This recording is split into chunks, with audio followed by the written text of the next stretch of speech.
Alors, je veux encore une fois saluer nos militants, nos militantes, et peut-être plus particulièrement notre commission jeunesse du Parti libéral du Québec, d'où vient cette 8e valeur. Alors, Jonathan Marleau est avec moi. Jonathan, peut-être saluer tous les militants qui vont te rendre hommage à travers toi à la commission jeunesse depuis le début des travaux qui mènent à cette valeur-là, à cette 8e valeur d'équité.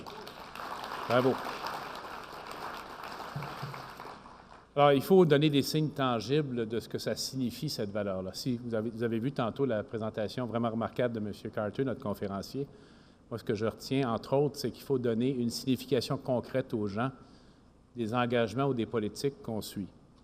Et que oui, on peut avoir des politiques larges de même avec beaucoup de centaines de millions, mais il faut être capable, avez-vous pas trouvé formidable sa présentation, être capable de prendre notre politique dans le creux de notre main et de la montrer à quelqu'un pour lui dire, regarde, c'est ça que ça veut dire. C'est ça que ça veut dire, ce qu'on est en train de proposer. Alors, par exemple, la voix de la Commission jeunesse au cours des dernières années, bien, elle a donné des choses comme le fonds de génération. Alors, c'est quoi le fonds de génération?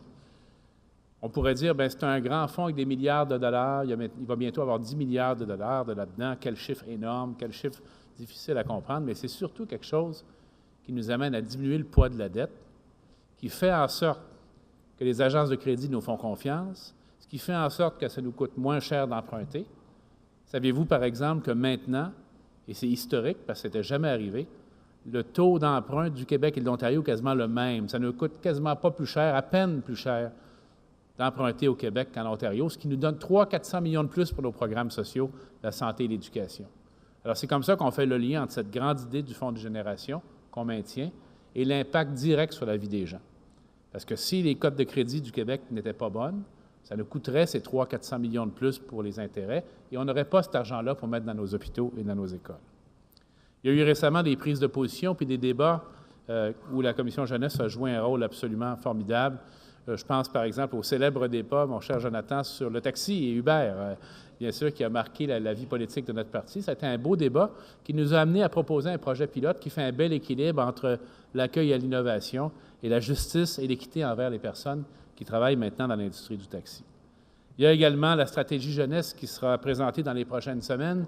Je ne sais pas si Karine Vallière est avec nous. Bonjour Karine, bravo. Elle va présenter la stratégie jeunesse très bientôt. J'y ai été étroitement associé. D'ailleurs, comme mes prédécesseurs l'ont été, autant M. Charest que M. Bourassa ont voulu prendre en main eux-mêmes les dossiers jeunesse pour prendre ça en main eux-mêmes, encore une fois, et donner un signal très fort d'implication véritable. On a parlé du projet de Jean Bell.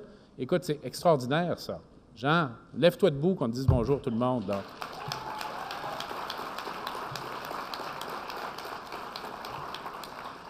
Le jeune député de 29 ans, qui présente une politique, un projet de loi qui va être adopté. On a bien confiance qu'il va être adopté, on le sait, parce que je ne pense pas que les partis d'opposition aient grand-chose à dire contre ça. Et on vous l'a montré tantôt, ça va garantir la présence d'au moins un ou une jeune dans les conseils d'administration des sociétés d'État. Alors, pour vous donner une idée de l'importance de ce geste-là, du signal qu'on donne avec les sociétés d'État, rappelez-vous ce qu'on avait fait il y a quelques années pour la parité homme-femme sur ces conseils d'administration-là. Parce qu'il y avait toujours de bonnes raisons. Hein? On aimerait ça avoir plus de femmes, plus de suggestions de femmes sur notre conseil. Et la réponse qu'on avait, c'était, bien, on n'en trouve pas. C'est terrible de dire ça. Parce que lorsqu'on a donné le signal que oui, il fallait en trouver, bien curieusement, on en trouvait. Et lorsqu'on a donné ce signal encore plus fortement avec la parité, elle s'est accomplie, cette parité-là, et elle se développe maintenant dans d'autres secteurs que les sociétés d'État. Et ça va être la même chose pour la présence des jeunes de moins de 35 ans sur les conseils d'administration. On a également, à travers cette commission jeunesse, un élément qui distingue fondamentalement notre parti, non seulement des autres partis du Québec, mais de tout le Canada.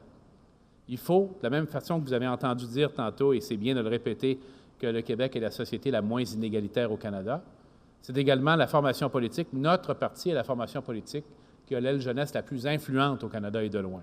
Il faut le dire avec beaucoup de fierté et surtout l'incarner et le vivre profondément dans nos instances. D'ailleurs, cette force, elle a été, je dirais, concrétisée il y a quelques semaines à peine, quelques mois à peine, lorsque j'ai remis le prix Robert Bourassa à qui? À Jérôme Turcotte, qui a eu le prix Robert Bourassa. Alors voilà comment on vit ensemble la politique, comment on développe les politiques ensemble et comment on rend hommage à nos militants. Alors, les valeurs, c'est le fondement même de notre parti, c'est ce qui nous distingue des autres. Et vous allez voir que plus ça va aller, la politique, au cours des prochaines années, plus ça va nous distinguer des autres partis. On en reparlera demain, mais regardez la CAQ qui cherche constamment dans quelle direction s'envoyer. Ils ne savent pas. Ça change d'une semaine à l'autre, d'un mois à l'autre. Pourquoi? Parce qu'ils n'ont pas ce fil conducteur, cette boussole qu'on a avec nos valeurs. Et c'est la même chose au Parti québécois. Alors, le fait qu'on soit le seul parti à nous être doté de cela, ça nous donne énormément de force politique et ça va être encore plus fort pour nous au cours des prochaines années. Alors, je suis très, très fier qu'on ait maintenant notre livre des valeurs, qui est le livre de Claude Ryan. Moi, je l'avais lu en 2002, le livre de Claude Ryan, à peu près, je crois que c'est l'année où il l'avait lancé, dans un conseil général, qui était la première instance du Parti libéral du Québec à laquelle j'assistais. Et c'est là qu'on se parlait, moi et M. Charest, son équipe, pour que je sois candidat en 2003, ce qui s'est produit. Mais je me souviens bien, et ceux et celles qui étaient là également, vous vous en souvenez, que Claude Ryan était présent et dédicaçait la première édition de son livre. Je vois qu'il y en a qui hochent la tête et qui s'en souviennent très bien, comme madame, et certainement beaucoup d'autres personnes ici. Et vous savez, c'est quand j'ai lu ce livre, le livre de Claude Ryan, étant déjà pas mal convaincu que je voulais m'impliquer, notamment autour des questions du système de santé, mais de la politique publique, c'est quand j'ai lu ce livre que je me suis retrouvé, que je me suis reconnu. Alors, je dirais facilement à tout le monde, d'abord que nous, comme militants, en passant, on devrait les connaître, nos valeurs. J'espère que vous faites passer des examens entre vous, là, pour être bien certain que vous les connaissez bien. Hein? Il y aura un petit test demain, vous allez voir, là, et on va vérifier ça. Mais également que vous présentiez ça comme attrait pour des personnes que vous voulez convaincre d'être membres ou de militer avec nous. Je pense que si vous faites lire ça, si quelqu'un est assez intéressé pour le lire, rapidement, cette personne va s'y retrouver comme moi, je m'y suis retrouvé. Et puis, on m'a fait un grand honneur en me demandant d'écrire le préambule juste avant la préface de Jean Charest. Alors, le livre est structuré de cette façon. Il y a un préambule de ma main, ensuite la préface de M. Charest, ensuite le texte même de Claude Ryan, à laquelle s'ajoute le texte de la valeur de l'équité entre les générations, dont Jérôme vient de vous parler. Alors, voilà ce que nous sommes, mes amis. Si on nous demande ce que nous sommes, évidemment, vous pouvez sortir le livre si vous l'avez. Vous pouvez dire que nous, on a des valeurs qui sont équilibrées. Et si vous êtes vraiment bien motivé, que vous avez bien lu le livre, vous allez même pouvoir nommer les valeurs devant votre interlocuteur et les convaincre que c'est quelque chose que non seulement on a, mais c'est quelque chose qu'on vit. Alors, encore une fois, soyons très, très fiers de notre parti. Je pense que c'est ce qu'on retient de la journée d'aujourd'hui, également de celle de demain et des activités précédentes et des prochaines semaines, des prochains mois. Il faut qu'on reste excessivement fiers de notre formation politique qui a, bien sûr, on le dit toujours, accompagné le Québec au cours du siècle, et des décennies dans les grands changements qui ont marqué notre société. Mais si on le fait, c'est parce qu'on est capable de se réunir et de se rassembler autour de ces valeurs. Alors, disons-le haut et fort, on a un grand parti. Et on a un grand parti parce qu'on a de grands militants et de grandes militantes.